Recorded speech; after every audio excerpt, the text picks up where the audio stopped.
Assalamualaikum warahmatullahi wabarakatuh. Selamat pagi. Apa kabar anak-anakku sekalian? Semoga kita senantiasa selalu dalam keadaan sehat walafiat. Amin ya rabbal alamin. Kembali lagi pada video pembelajaran biologi. Kita lanjutkan materi berikutnya.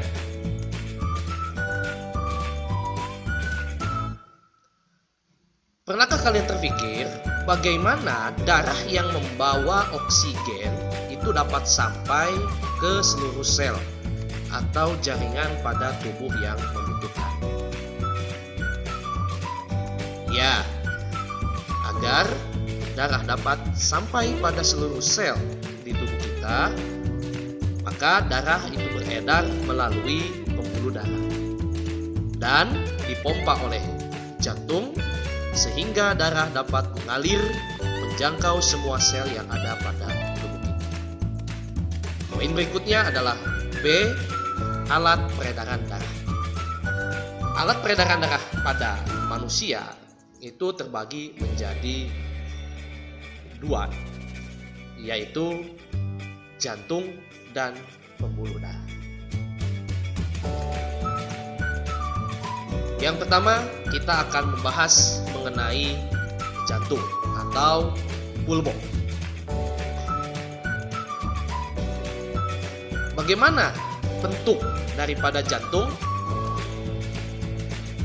Jantung terletak di dalam rongga dada di atas diafragma, lebih tepatnya di sebelah kiri, antara paru-paru kanan dan beratnya pada orang dewasa sekitar 220 sampai dengan 260 gram. Jantung berukuran satu kepalan tangan dari pemiliknya. Jantung berperan sebagai pusat dari peredaran darah, yaitu memompa darah ke seluruh tubuh.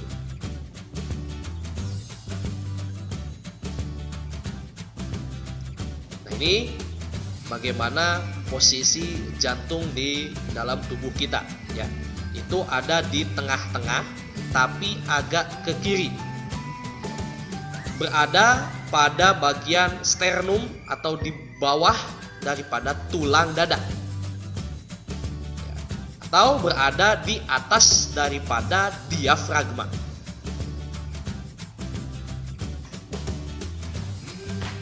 Jantung dibungkus oleh suatu membran atau lapisan yang disebut dengan perikardium. Dinding jantung terdiri dari 3 lapisan.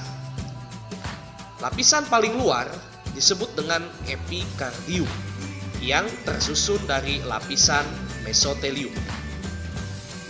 Lapisan tengah itu adalah miokardium, di mana fungsinya ini dapat memompa darah karena terdapat otot-otot, sehingga disebutnya juga dengan otot jantung.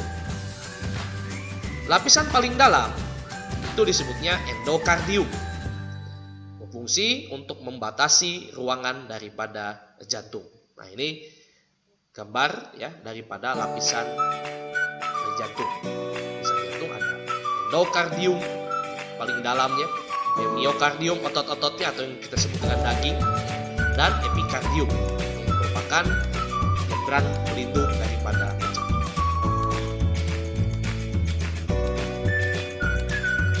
B. Rongga daripada jantung atau ruangan jantung. Ruangan jantung pada manusia dibedakan menjadi 4. Yang pertama disebut dengan atrium atau serambi kanan, berfungsi menerima darah yang kaya karbon dioksida itu dari jaringan-jaringan tubuh. 2. Atrium atau serambi kiri yang berfungsi menerima darah yang kaya akan oksigen dari paru-paru. 3. Ventrikel atau bilik kanan itu berfungsi memompa darah yang kaya CO2 dari jantung ke paru-paru. 4. Ventrikel atau bilik kiri yang berfungsi memompa darah yang kaya oksigen dari jantung ke seluruh. Jadi ada 4 ruangan jantung, 2 serambi, 2 bilik, masing-masing kiri dan kanan. di mana dinding bilik kiri ini lebih tebal daripada dinding bilik kanan, karena fungsi daripada bilik kiri itu jauh lebih sulit atau jauh lebih berat, yaitu memompa darah dari jantung ke seluruh tubuh daripada fungsi daripada bilik kanan yang hanya memompa darah ke paru.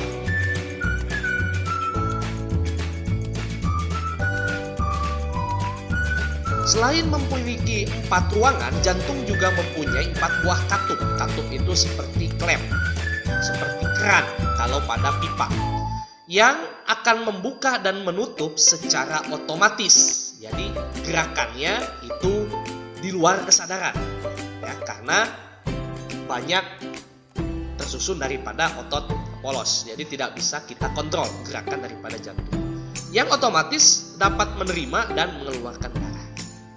Apa saja? Ya, ada 1 katup tricuspidalis, itu letaknya antara serambi kanan dan bilik kanan.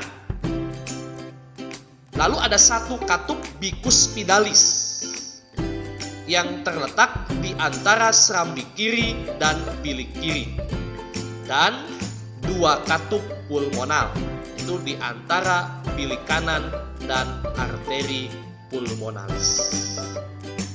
Jelasnya ini bisa kita lihat pada gambar anatomi daripada jantung, ya.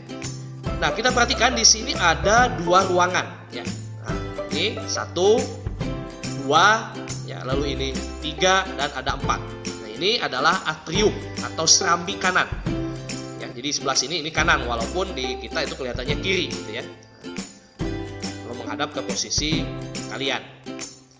Kemudian ini di bagian bawahnya ada ventrikel kanan, di mana antara atrium kanan dan ventrikel kanan itu ada klep atau ada katup yang disebut katup tricuspidalis, yang memiliki 2 saluran, ya, yang memiliki 2 saluran yang nanti fungsinya ini adalah untuk mengalirkan darah, ya, dari atrium kanan ke ventrikel kanan. Jadi katup ini berfungsi untuk mencegah, ya, ketika atrium kanan di sini banyak darah atau terisi penuh dengan darah, maka katup tricuspidalis akan membuka sehingga darah akan masuk ke bilik kanan. Nah, ketika posisi bilik kanannya ini sudah terisi dengan darah, maka katup tricuspidalis akan menutup secara otomatis supaya mencegah darah supaya tidak kembali lagi menuju ke atrium kanan. Untuk selanjutnya nanti darah dari bilik kanan akan dipompa ke seluruh tubuh melalui vena cava inferior, ya, ataupun melalui arteri pulmonalis. Nah, kemudian ini adalah atrium kiri, ya, dan di bawahnya ini ada ventrikel kiri, di mana antara ventrikel kanan dan ventrikel kiri ini dipisahkan oleh septa yang disebut dengan interventricular septum, ya.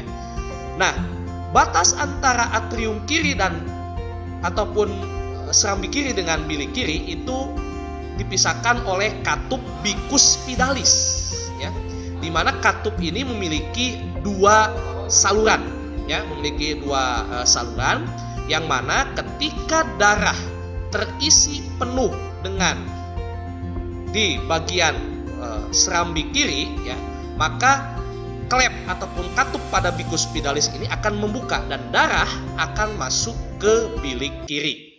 Nah, ketika bilik kiri ini penuh, ya, dengan darah yang kaya akan oksigen, maka katup bicuspidalis secara otomatis akan menutup. Fungsinya untuk mencegah supaya darah ini tidak kembali lagi ke serambi kiri. Untuk selanjutnya, darah dari bilik kiri ini akan dipompa ke seluruh tubuh melalui aorta, yang pembuluh nadi terbesar pada pembuluh hati. Kemudian C, cara kerja atau fisiologi daripada jantung. Ini tadi sudah dijelaskan, ya, pada slide sebelumnya. Jadi ketika serambi kanan ini penuh, ya, maka klep terbuka, maka darahnya masuk. Kemudian ketika sini bagian bilik kanannya penuh, nah, maka klepnya akan menutup, kemudian darah dibawa ke paru-paru. Sebaliknya, ini di sebelah kiri. Ketika bagian serambi kirinya penuh, maka klep akan terbuka dan akan masuk ke bilik kiri. Nah, ketika cairan ataupun darah di bilik kiri sudah penuh, maka ini akan langsung dipompa ke seluruh tubuh. Jantung sebelah kiri kaya akan oksigen, sedangkan jantung sebelah kanan itu kaya akan karbon dioksida. Di mana gerakan jantung tersebut diatur oleh yang namanya otot-otot jantung. Ya, tadi masih ingat namanya apa? Miokardium. Ya. Bagaimana cara kerja jantung tersebut? Ya, caranya adalah dengan mengembang dan mengempis. Ya, kita lihat di sini jantungnya mengembang, mengempis. Ya, itu adalah cara kerja daripada jantung. Nah, jantung berdenyut ketika otot jantung sedang berkontraksi. Jadi adanya denyut nadi pada tubuh kita, di mana kita bisa merasakan denyut nadi. Nah, pada saat itu maka jantung sedang berkontraksi. Kecepatan denyut jantung setiap orang berbeda, tentu tergantung dari kondisi setiap orang. Misalnya usia, berat badan, jenis kelamin, kesehatan, dan aktivitas seseorang. Ini ada alurnya ya. Ada kontraksi otot-otot bilik jantung yang akan menyebabkan tekanan pada bilik kiri daripada jantung lalu diteruskan ke pembuluh nadi atau arteri sehingga dapat dirasakan pada dinding-dinding pembuluh nadi yang bisa dirasakan oleh kita sebagai denyut nadi. Nah, detak jantung atau denyut nadi normal rata-rata orang dewasa itu sekitar 60-100 denyut per menit. Di mana dalam satu kali denyutan sekitar 60 sampai dengan 80 ml darah itu dipompa. Nah, di mana saja letak nadi ya ataupun kita bisa merasakan denyut nadi itu ada di 4 lokasi. 1. Nadi karotis, kita bisa merasakan denyut nadi itu di leher, di bagian leher, ya bisa kalian coba. Kemudian kedua ada nadi brachialis, itu pada lengan atas. Ini biasanya kalau kita sedang diuji atau dites tekanan darahnya, ya maka yang diminta adalah bagian lengan atas. Kemudian nadi radialis, ini tempat pada pergelangan tangan. Ini yang paling mudah, kita bisa merasakan denyut nadi di bagian pergelangan tangan. Dan tempat ketiga itu ada nadi femoralis, itu tempatnya di lipatan paha. Cuman ini jarang ya, jarang terdengar denyut nadi. Nah, untuk lebih jelasnya, ini Bapak ada video pembelajaran ya. Nanti setelah ini. Tekanan darah merupakan tanda kekuatan jantung memompa darah dan tanda daripada kesehatan seseorang. Tekanan darah pada saat bilik jantung mengembang dan berkontraksi atau darah menuju ke seluruh tubuh disebut dengan tekanan sistol. Sedangkan tekanan darah pada saat bilik jantung mengempes atau berelaksasi di mana darah kembali ke jantung disebut dengan tekanan diastol. Tekanan darah orang dewasa normal itu 120/80 mm Hg, di mana nilai 120 tersebut menunjukkan sistol, sedangkan 80 yaitu menunjukkan tekanan diastol. Nah, berikut adalah aliran darah sistol dan diastol ya. Tekanan darah sistol di mana bilik jantung itu berkontraksi, serambinya akan berelaksasi. Maka yang terjadi adalah darah dipompa menuju tubuh, menuju seluruh tubuh dan paru-paru. Namun ketika tekanan diastol, maka bilik jantung berelaksasi dan serambi jantung berkontraksi. Maka yang terjadi adalah darah akan kembali masuk ke jantung. Nah, ini contoh ilustrasinya, di mana di bagian lengan atas kita dipasang mengenai dengan blood pressure cuff, kemudian nanti akan menunjukkan di tensimeternya itu sistol dan diastolnya. Nah, kalau di sini itu 120/80, nanti tekanan darahnya ini normal. Nah, simak video mengenai proses yang terjadi pada saat jantung berdenyut ya setelah slide.